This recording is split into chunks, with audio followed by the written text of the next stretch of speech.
Race to the bottom this, race to the bottom that. Listen to enough of the active nutrition CPG professionals talking, and eventually they will blame the race to the bottom as a main reason causing their assessment of the deterioration within the industry. But is it really as bad as everybody says?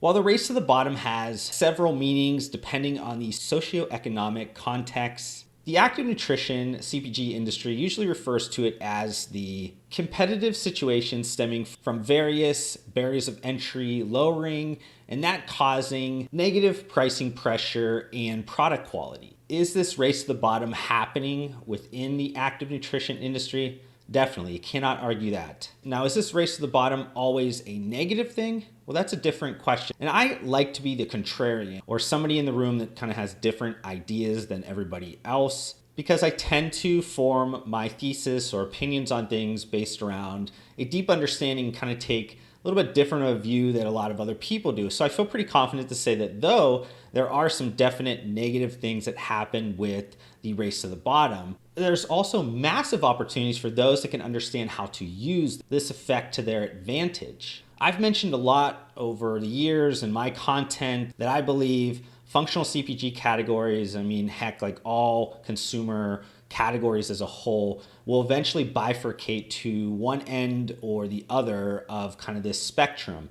The first end of the spectrum is premium, specialty, personalized, and brand experience. And then the other side, you have economical, commoditization, and a transactional experience. Everything that is in the middle will or has already started to wash out. It's not really viable in the market. So you have to kind of stick on one end of the spectrum or the other. Because as the saying goes, when we try to be everything for everybody, we risk being nothing for nobody. The issue is with most of the active nutrition CPG industry professionals that are complaining about the race to the bottom the most, they're usually in that boring middle legacy brand kind of outdated thought of how to run business. And they're honestly in a little bit of disbelief in terms of where they are in the market. As the market has premiumized, specialized, personalized, and brands have created direct emotional connections with their consumer base, these boring legacy brand offerings within the active nutrition CPG industry have become economical, commoditized, and transactional in the relationships they have with the customer base. They just have not realized that it's happened yet, or they could have been able to use this to their advantage. Being positioned as economical and commoditized can be definitely advantageous, especially when you have consumer support where there's demand, and there's also retailer support. As my good buddy Ryan Monahan, the CMO of Redcon One, and I kind of always agree on is that consumers dictate where and how they would like to shop. Many consumer brands will perish based on self-imposed, dated channel beliefs. So what am I talking about here? Where is this all kind of heading?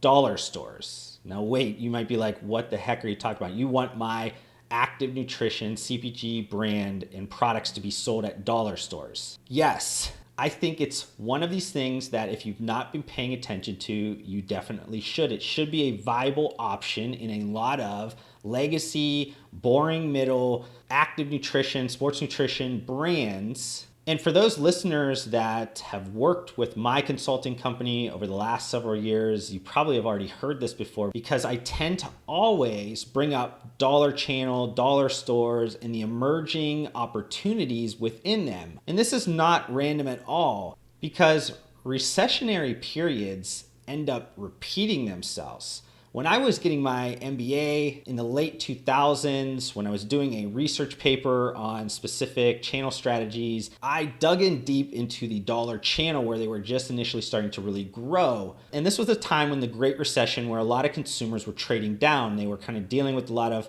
economic hardships, and they were still looking for the same like CPG products, but they were looking for it at a much better price point. So consider the stats from 2009 of the two biggest dollar stores. Dollar Tree had 3,600 locations, and on a same-store comps number, they were doing about 2.5% positive numbers. And again, this is during a recession. And then you had Dollar General, which had a store count of about 8,400 stores, and their same-store comps numbers were much higher at 9.4%.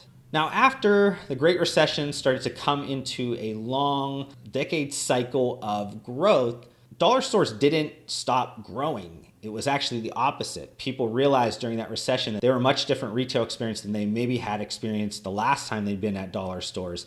And because of that, over the next decade, the dollar channel became an area of extreme growth for CPG brands. And the setup was kind of perfect for the explosion of dollar stores.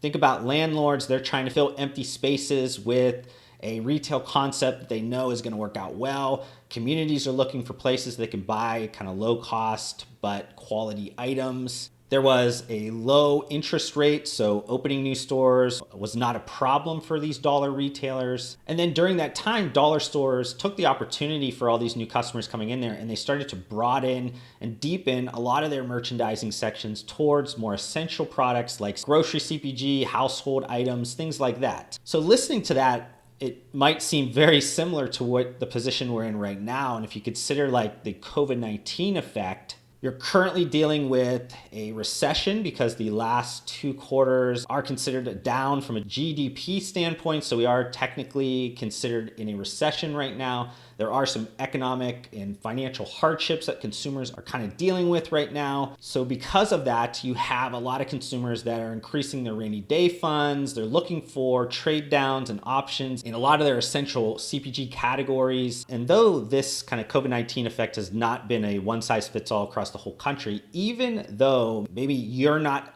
dealing with any of those effects in terms of economic or financial hardships, a lot of your friends, family members, or people, colleagues, and things you do know are dealing with it. And because of that, you might be also taking a little bit more of a risk-adverse type of budgeting. Now, the difference between the Great Recession and then the current like COVID-19 environment in terms of that recession is that we also have the global health pandemic that is creating some interesting shopping behaviors and consumer behaviors. Due to dollar stores having like a smaller footprint, generally having smaller square footage within the stores, they're easier to navigate, and they're usually very close to a person's home. Consumers have decided that they're going to go in and purchase some of their general items, maybe do some quick shopping trips at dollar stores to get some of their items because they know that's going to limit their risk to potentially contracting the coronavirus. So consumer demand at this time in terms of convenience and value of their shopping for CPG products is increasingly influential in persuading a consumer to shop within a specific sales channel. The ease and the value of the dollar channel has led consumers to increase the amount of frequency within those stores during the pandemic, and also has increased their per trip transaction value from a year-over-year perspective. And if we take a look back at those 2 leading dollar store retailers and see how they've grown over the last about 10 or 11 years, you have Dollar General that now is at about double their 2009 store count at about 1,700 stores. And they're now at a same store comps number. Their last quarter was 18.8% growth. Dollar Tree has more than doubled their 2009 store count to about 7,700 locations. They've also consolidated with another major dollar retailer called Family Dollar. So if you think about this from a totality standpoint, they have almost 1,700 locations as well. And their same-store comps numbers are showing a 7.2% growth. So this COVID-19 effect is making the dollar channel a lot more attractive for consumers. And it's not just the same consumers, there's a lot more new consumers, a lot more different kind of shopping personas or shopping profiles, consumer profiles that are coming into these stores. It's no longer that rural neighborhood store. It's now really open and appealing to many, many demographics. Now, while the pandemic might have changed some shopping behaviors and people might be going into the store because they have to, when they get there, because of all of the transition and things that the dollar channel, dollar retailers have been doing over the last decade, they're realizing that this is a great shopping experience. In this case, equal or better depending on the variables in which you're looking at, to like a mass retailer, like a Walmart or something like that. And because of that, they're gonna be a lot more sticky to this experience. Consumers now, when they shop at something like a Dollar General, you're having a ton of like fresh groceries, you have frozen, you have a refrigerated section, you have exclusive products that are only available at this dollar retailer. And this is only the start for the dollar channel to start to attack a lot of the other different categories, be that mass, like discount mass, or grocery. Dollar General is opening a lot of their DG Fresh distribution centers across the country. By the end of the year, they're going to be servicing somewhere around 14,000 or 75% of their locations. And additionally, these dollar stores have been aggressive in terms of their omni-channel capabilities, their e-commerce. Those are opening up more merchandising opportunities for a lot of other CPG products, CPG categories that maybe are not the first wave to get growth in there. And that really sets up great for the active nutrition CPG industry. As these younger, maybe more affluent customer personas and shopper profiles start to come into these dollar stores, as they shop in there more, they will naturally ask for products that resemble things that they are shopping in other channels like grocery stores or mass retailers. And you're going to start to see the same effect happening that you're seeing across those channels with the CPG categories. So a lot of the consumers are going to be asking to trade from traditional to better for you, maybe traditional or conventional to functional. And as these consumers start to ask for those and look for those more, dollar stores are going to have to react and stock more of those things. So they're going to need to have a lot of options in terms of merchandising to seek out and purchase from that could fill that need of these kind of trade down, transactional, economical, commoditized offerings within the functional CPG, active nutrition, kind of sports nutrition categories. And this has already kind of been in motion over the last couple of years. If you look at some of the merchandising of like a Dollar General or a Family Dollar, you do see product offerings from portfolios like Simply Good Foods Company, Abbott Labs, Nestle, Monster Beverage Company, Pure Protein, and a number of other brands and portfolios that have jumped on this opportunity and realized that there's a ton of potential within the dollar channel. Now, this might not be the sexiest way to create revenue in your business, but if you are one of these brands and you know that you need to make a change in the market, what is your alternative? Do you go out and try to attack and try to reinvent your brand in a new age and try to create that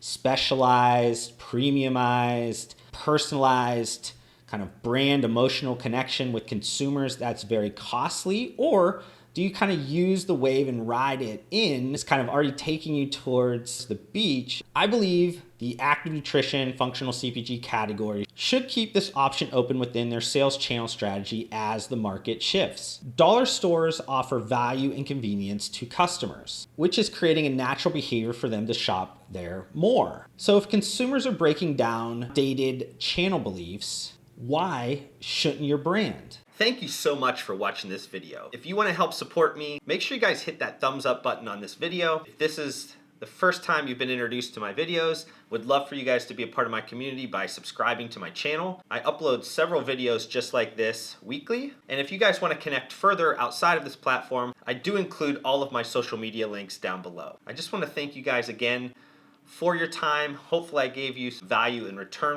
and we'll see you guys on the next video.